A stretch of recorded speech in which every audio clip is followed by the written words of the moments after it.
most of them correctly. Okay, so let's continue on our journey. The Fertile Crescent starts in Ur of the Chaldees all the way to Egypt. So this is the playing scene of the land of the Bible. Now, when we think of the world of the Bible, let's think of these people groups in terms of cats and mice. Okay? The cats would be, generally speaking, they have their ups and downs over time, but Egypt, Assyria, Babylon, etc. And anyone who's an ite is a mice. Okay? Hittite, Perizzite, Jebusite, Canaanite, Israelite. Israelites are always mice except for their short time during the United Kingdom. Okay?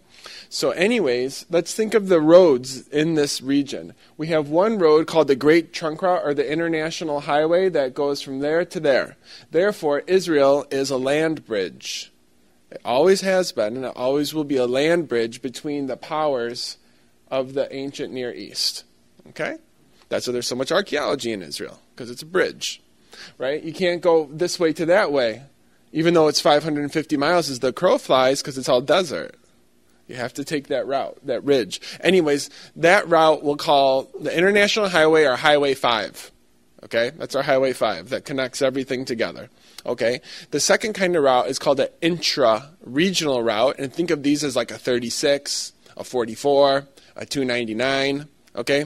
These routes are the routes that would be inside of Israel. Okay? Here's a zoom-in view of Israel, and then the routes that go this way and that way and up and down, which we'll identify later. Okay? And then the third route would be footpaths. These are kind of like, what's the church on Jackson Street? Right? Jackson? Right. These are your footpaths. This is how you get from Bethlehem to Jerusalem, etc. Okay? Now, let's start in the territory of Judah. Judah is the largest allotment of any tribe. Okay? Judah gets the most territory. Judah is bound on the west by a region that's called the Shephelah, which we'll talk about later, or lowlands. It's mentioned 22 times in the Bible. It's bounded on the south by the Negev. On the east, it's bounded by the wilderness. And on the north, by Benjamin. So what we'll do is go through the whole state of Israel and the region surrounding it and focus in on each of those particular regions. We'll describe the lay of the land, how the roads work, etc. And then within those regions, we'll zero in on a handful of cities that are very prominent that you've read about in your Bible reading since you were a little kid. Right? And we'll try and give you some more information. We want to give you a new lens to use when you read your Bible. Okay? Not that it's a better lens, but it's a new lens that helps you understand how the politics, the administration, the religious centers, how these all function. Okay? So, within Judah, let's go first to Hebron. Hebron could be considered the natural breadbasket of Judah. It's the perfect place to have a headquarters. Hence, David has one there for 7.5 years. And here's why. Number one, it's defensively fortified on the east by the wilderness of Judah. You cannot bring a chariot through that region. Okay? It's tough. It's only 1 to 2 inches of rain a year. And the terrain is kind of like an upside-down egg carton. Okay? Now, to the west, which we'll get to later, is what's called the Shephelah.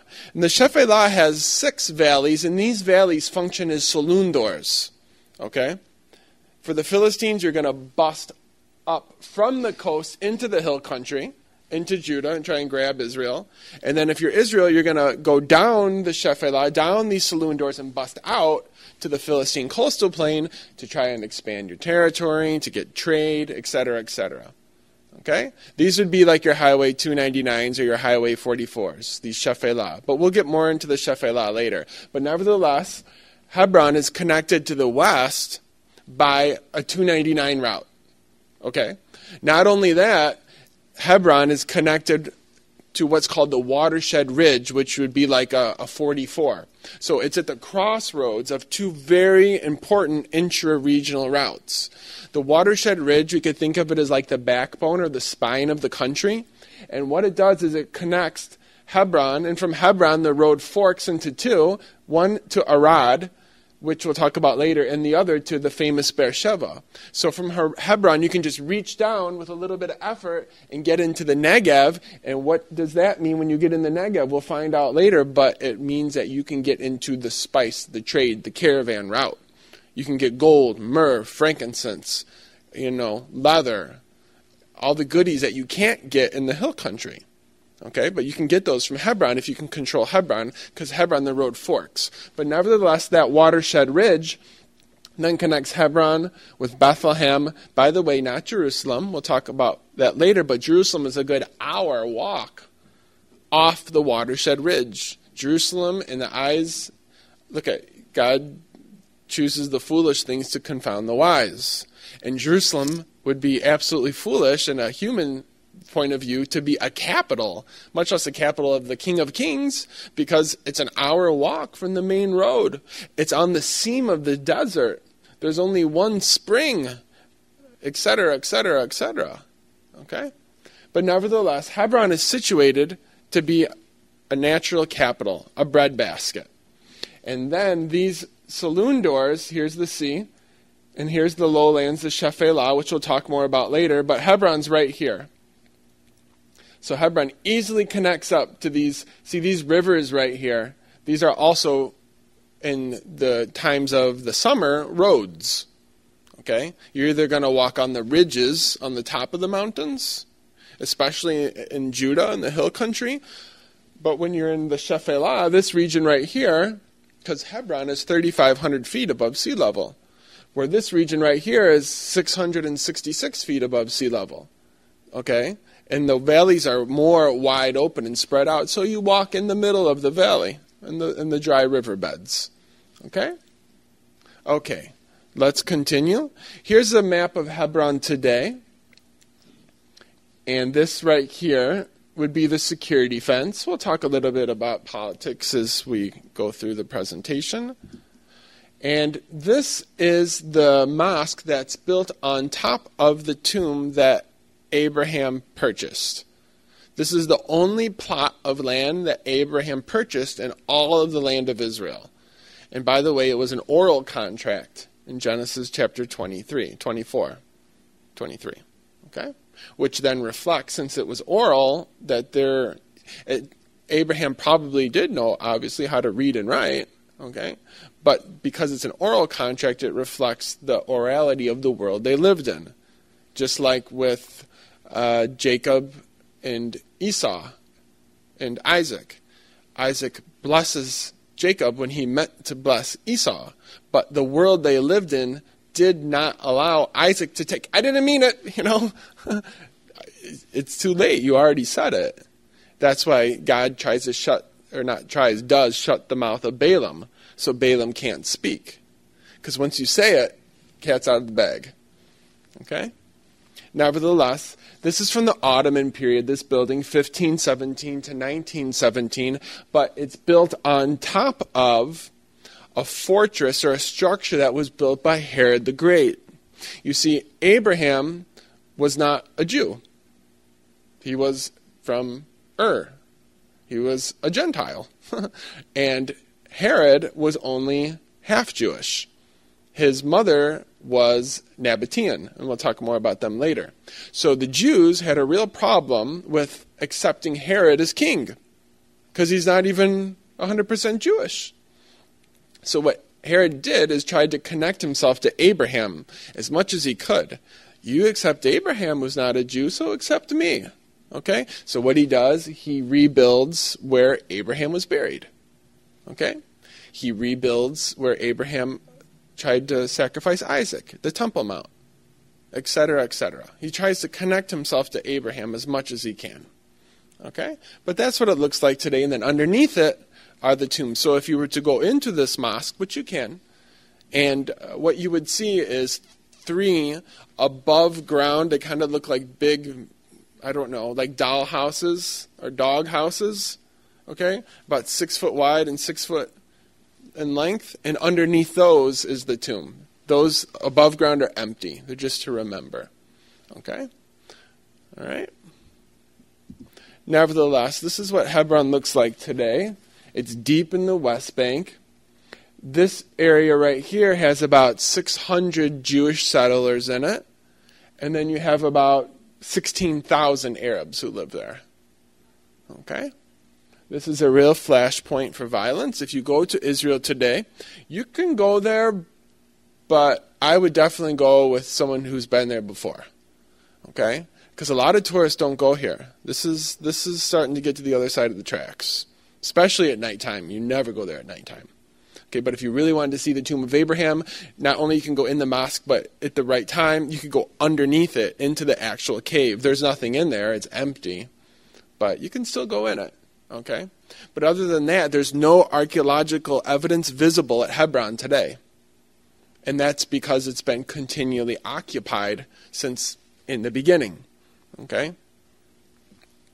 Okay, let's go to Bethlehem next. The house of bread. Of course, the bread of life was born in the house of bread. Okay? Now, Bethlehem is on the watershed ridge, or that main route going to the main place, connecting Beersheba to Hebron, Bethlehem. It skips Jerusalem, and it goes north to the city, which was the capital of Saul, which was Gibeah. Gibeah. Okay? Yes, sir. Okay, that's a good question. From Jerusalem to Bethlehem is 3 miles. Okay? So you're talking about 20 miles from Hebron to Bethlehem, approximately. And then it's 40 miles from Hebron to the coast. Okay? And then remember, Samson, right from Gaza, brought the gates of the city on his back and carried him up to a hill, which is before Hebron, or on the outskirts of Hebron, because Hebron was the capital, so to speak, of Israel at that time. Okay? Yeah. It takes about an hour and a half or so, 2 hours, to walk from Jerusalem to Bethlehem. Yep. And then from Bethlehem to Gibeah, which was the capital of Saul, which is Leviticus 19, the girl who was cut in 12 pieces. Remember that? Right? It takes 3 hours to walk from Bethlehem to Gibeah. I was bored one day. Let's see how long it took that guy. So, yep. Anyways, here's the lay of the land in and around Bethlehem. Bethlehem is a semi-arid zone. It gets about 18 to 20 inches of rain a year. It's right on the seam of that terrible wilderness of Judah. Okay? Now that watershed ridge we've been talking about so much is like the roof of a house in America. Like that. And all the rainwater, when it hits it, either drains to the Mediterranean Sea or it drains to the Dead Sea. One of the two. Okay? So those canyons in that wilderness, which we'll show pictures of later, are deep V-shaped canyons that transport that water from that ridge into the Dead Sea in antiquity. But today they're stopped up. They're dammed for agricultural purposes, drinking water, etc. But nevertheless, that wilderness of Judah is right on the seam of Bethlehem. And what do you think the number one cause of death is in the wilderness of Judah, where it rains 2 inches a year? 2 inches of rain a year. Drowning. Isn't it funny? It's drowning, the number one cause of death. Right, exactly, Dolora.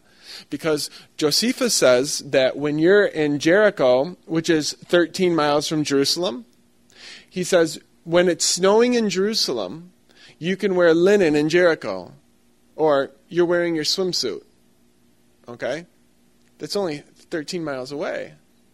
And the reason is because this region right here this is 3,500 feet above sea level. This is 2,500 feet above sea level. This is 1,500 feet below. It's a 4,000-foot drop in 13 miles. So what happens is that rainwater hits that ridge and it starts moving east and it starts booking. And you don't see the rain clouds because it's nice where you are. In that region, it's 320 days a year of sunshine and it never freezes. So all of a sudden, and it happens every year. In antiquity, that's the bank account. You know, the sheep and the goats. And it's left in the hands of usually like a 12 or a 14-year-old girl.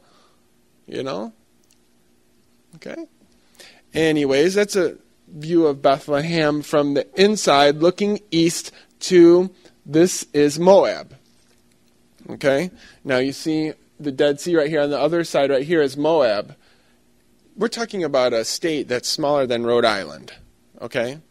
Really small. But nevertheless, you're sitting in Bethlehem right here, and that's how close Moab is. So you could see how, right, in Ruth, when Elimelech, right, there was a famine in the land, he said, let's go to Moab. And it's just a one-day walk, maybe 2-day walk, okay? And then in between Bethlehem and Moab is the wilderness of Judah right here, and then in between them is the Dead Sea. So we can kind of think of it like a big cheeseburger, okay? Like the bottom bun, so to speak, would be the Dead Sea, okay? The top bun is the coastal plain, all right? And then the condiments, the lettuce and all the goodies, right? That's the shephelah, all right? And then it's a double cheeseburger, right? One patty is the hill country, then the other patty is the wilderness of Judah. 5 distinct regions, okay? Different stone types, different roads, different water sources. Now, this hill country we're in right now, this is Cenomanian limestone with a C, C-E-N-O, Cenomanian. And this stone is fantastic for building, hence the building of the temple, right? It's fantastic for water retention, for cisterns, etc. You know, when in John, when Jesus says, out of me come living waters of life, right? We know that passage. Well, if we put that passage and a calendar next to each other, what we see is he spoke that at Tabernacles, which means it was in October. Well, that means it hasn't rained since April, May. It hasn't rained in 6 months. And what you're drinking is what you've caught from last October to April in the cistern in your house. Basically, you're drinking scum. You're off the right. So, exactly. So when you put that story on a calendar, it makes a lot more.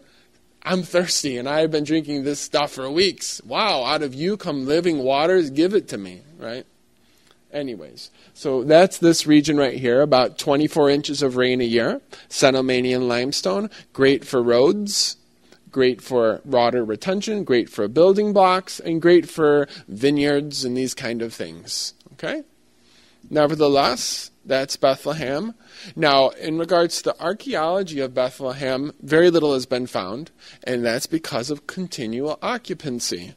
You know, you can't just say, move it, we're digging here, okay? So somewhere under there is the gate from Ruth chapter 4. They've done what they call spot digs, where they would just dig like a little hole in the ground, and they found rhinoceros bones there. By the way, the only site in Israel where we have dinosaur tracks is about a 20-minute ride west of Bethlehem. It's a kibbutz called Bet Zayit, Z-A-Y-I-T, and it's an area that's about half the size of this room, maybe 500 square foot or something. And in that area, a lady was digging in her garden and she hit bedrock, and then she moved away the earth and she found a dinosaur print. And so they just continue to dig, and they have this space with 300 dinosaur prints of 3 different species in just 500 square foot. So this whole region was just teeming with dinosaurs before the flood. And in Damascus, which is 150 miles as the crow flies, they found T-Rex bones, which is very interesting. But nevertheless, what they did here is called a survey, where right after the 1967 war, they sent out all of these students from these Israeli universities, and what they did is they scoured the land. They weren't allowed to really dig, and they didn't have the time to dig in all these places, but they just surveyed the mounds and the hills, and they found broken pieces of pottery. And those broken pieces of pottery then could tell them who lived there and what time they lived there. Because we'll talk a little bit more about it later, but broken pottery is the key to open up the dates of what is what. Okay, and we'll talk about that later. But nevertheless, this church was built in 300 AD, which is very old, and it's built by a lady named Helena, who is the mother of the Roman Emperor Constantine, who made Christianity the Roman religion, okay? Well, she came to Israel, and she did what Edward Robinson did not do. She found the Arabs, or whoever lived there, and said, show me where the Christ is born. Okay, if you don't, it's off with your head. Okay, of course you're going to find a spot for her. Okay, and so anyways, they found this cave, and in this cave they built this church on top of it to remember it. Now, they did something very smart in retrospect. Inside the church they had what's called the mosaic. You know what those are.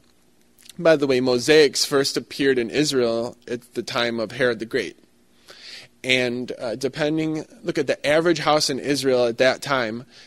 First of all the roofs were flat. And all the roofs would have probably at least a 6-foot high wall all the way around it. Because that's what the law of Moses says.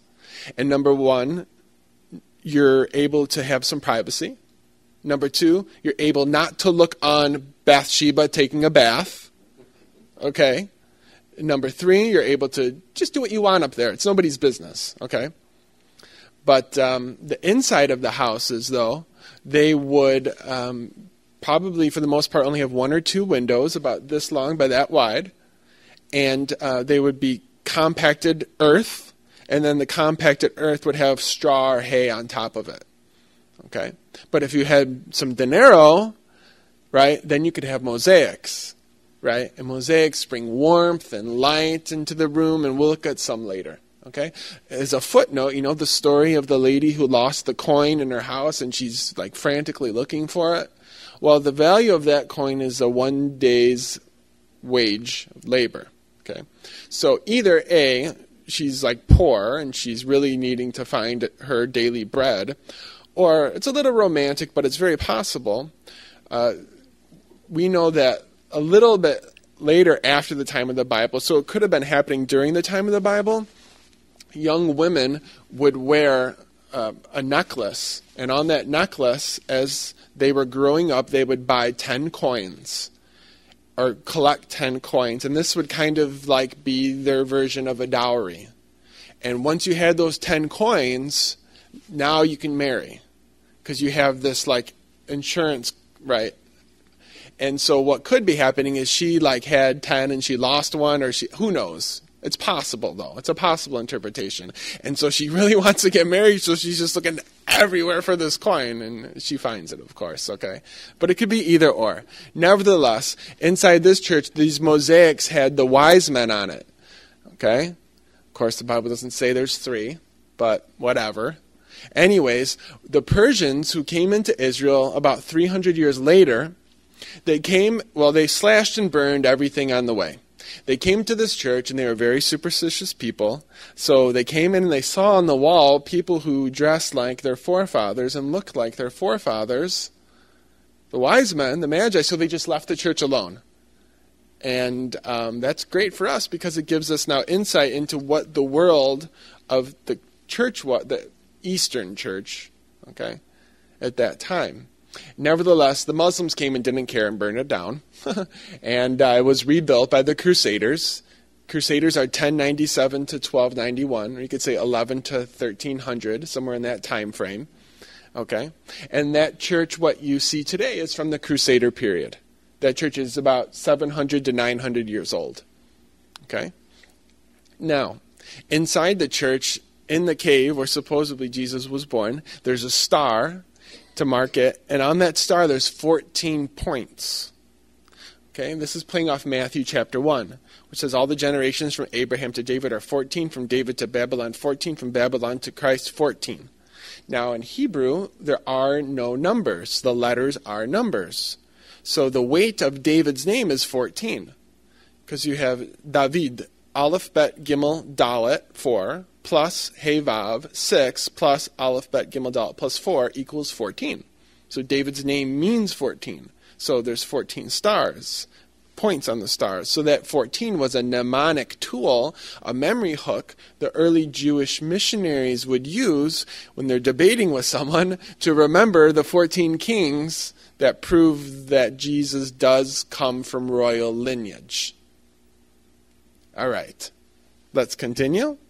That's what Bethlehem looks like today. One of the great things the British Empire did when they ruled here from 1917 to 1947 was they made a law that every single building built in and around Jerusalem either A, has to be built completely of Jerusalem limestone, the Cenomanian limestone, or if you don't have the bread to do that, you at least have to face the building with limestone. So, of course, it gives a beautiful uniformity. Now, this is called a minaret, and you know what those are. 5 times a day they pray aloud to Allah on there. And I've always been tempted to go in there and put in an Elvis Presley tape, but I don't think that would be a very good idea. But anyways, look at Muhammad was a caravan route trader. That was his bread and butter. That's the number one reason why Islam succeeded, I think, is because Muhammad knew the lay of the land really well. He knew where to establish these new places of religion, these new mosques along the way. Okay, and on his journeys, he would see a people group called Stylite monks. Okay, and these Stylite monks had a ministry of living on top of a tall wooden tower, and that wooden tower would have a base of about 15 to 20 foot radius. And these guys would live up there. And guess what? 5 times a day, at these big cities, these monks would pray aloud to God the Father. And so Muhammad sees this, right? Begs, borrows, and steals like he does from the Bible, like from everything else, and makes Islam. So I think that's where that idea for that came from. Okay? It's from a Christian monk practice. Nevertheless, here's what Bethlehem looks like today, guys. Here is the checkpoint. Now, by the way, the West Bank is separated from Israel by 2% concrete and 98% chain link fence. And that chain link fence is the width of a 4-lane highway, like 5, I think is 4-lane out here, isn't it? Yeah, that's the distance between Israel and the West Bank. That's a no-man land, okay? But that's what it looks like today. So there's Bethlehem. There's the checkpoint, and the reason it's concrete checkpoint at Bethlehem is because many suicide bombers came out of Bethlehem. Okay? It's no longer heavily Christian. It's heavily Muslim now. Okay? There's a tremendous demographic problem with born-again believers, good born-again believers like you guys and me, Arabs in the West Bank. If, for example, your daughter can't find a good husband, and you can't, because there are none, born-again strong men, Arabs in the West Bank, and you went off and married a Muslim, you would put an obituary ad for your daughter in the paper. That's what they do. Okay? Gone. I know a family in Ramallah, which would be the capital of a new Palestinian state, if they don't have East Jerusalem, that has 4 girls. They're all in their 20s, all highly educated, speak 3 or 4 languages, good, strong Christians. There's no men, because all of the young people are leaving Palestine. It's the annual income is $3,000 a year. In Israel, it's $30,000 a year. Okay? Why would you want to stay there? Go to Europe, go to the States, do something. That's why there's this huge age gap. And there's not, the Christian population is really dwindling in the West Bank. Nevertheless, let's continue. Herod the Great had 5 fortresses that were located at key junctures throughout the Holy Land. Now, only one of the sites of all of the things he built was named after himself, and this was called the Herodium. Okay? Now, the Herodium protected the southeastern flank or entrance to Jerusalem.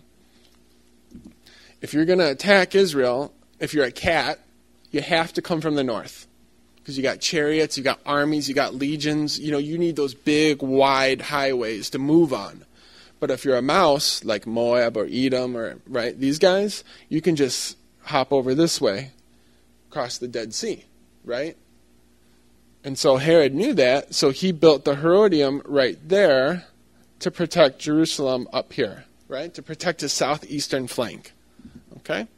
Now, the Bible never mentions Herodium, okay, but that's okay. But Josephus does. And I'm sure we've heard of Josephus before, the first century Jewish historian who lends tremendous light on the Bible. He tells us things like Nicodemus came from one of the 4 richest families in Jerusalem. Well, that's pretty neat. He's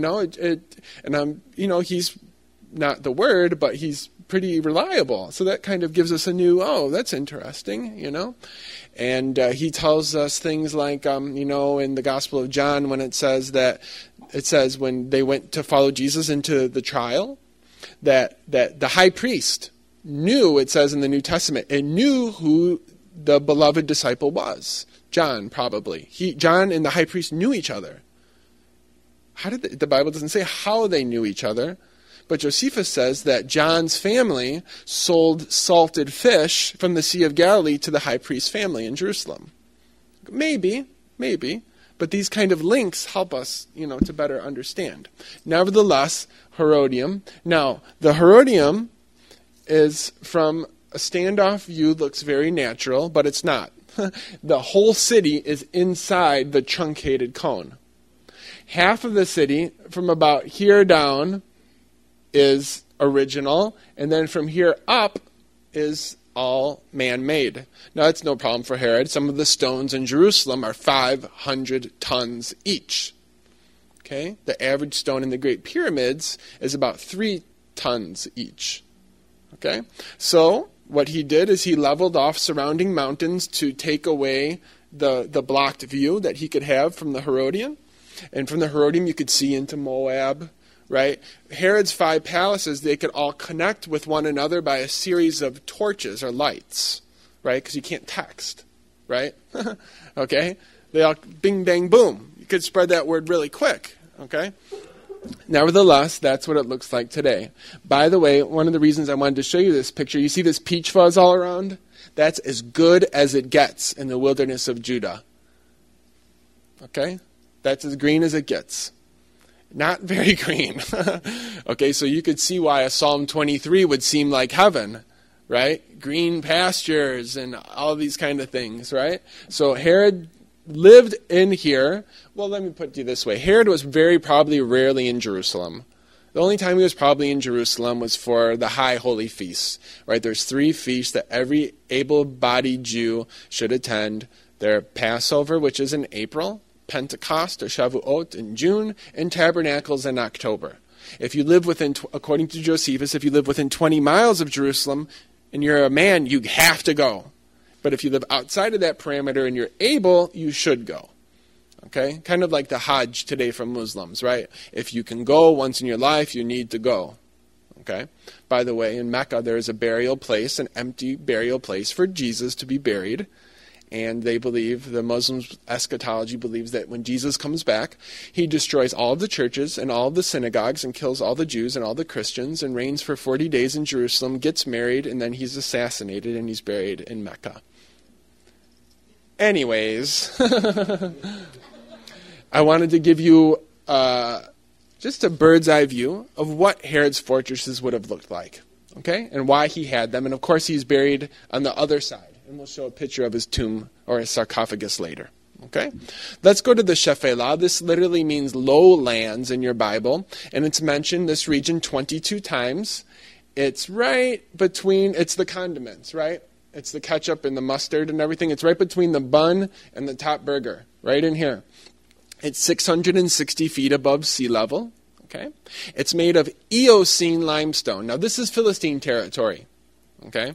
Eocene with the E-O-C-E-N-E. Eocene is terrible for building. Okay? Terrible. It's terrible for water retention, for digging pits, for cisterns and all these kind of things. But what it is good for is for crops, because that watershed ridge, all that rain drains down from the watershed ridge west to the Mediterranean Sea, and it goes through those chutes or those roads, those wadis in Arabic. There's 6 of them in the Shephelah, and those wadis then become filled with this rich terra rossa soil that's very fertile. Hence, like in the story of Samson, it says that he burnt their crops, their grains, their figs, their vines, their all the laundry list of all these crops at the Philistines. That's because of the region is so fruitful. Okay? And by the way, when Samson burns the grain etc., their god, the Philistine god Dagon, or Dagon, maybe you call him, not only was a fish god, but he was also the god of grain. So when Samson, he's poking their god in their eye by burning all of their grain. Okay? But we'll talk a little bit more about Samson later. Nevertheless, this region called the Shephelah, the northernmost point is Gezer, not Gezer, and the lowest is Lachish. Now, when we think of Gezer in the Bible, Gezer gets very little press in the Bible, but it's a hugely important city, especially in the time of Solomon. Gezer was the back door into the land of Benjamin. Now, of all the stories that take place in the land of Israel in the Bible, 66% of those events take place in Benjamin. That's a lot. Okay? And the reason that's so is because Jerusalem's in Benjamin. But nevertheless, Gezer is that front door to go into Benjamin, into Jerusalem. Okay? The heart of Israel. Okay? So that's the northernmost point of the Shephelah. And the southernmost point is Lachish. Lachish is another very important city that gets almost no press. Lachish was the second most important city in all of Judah and all of the Shephelah in the kingdom, the united and the divided kingdom. Lachish was number 2. Now Lachish, the reason it was so important, guys, is it protect the southwestern flank of Israel.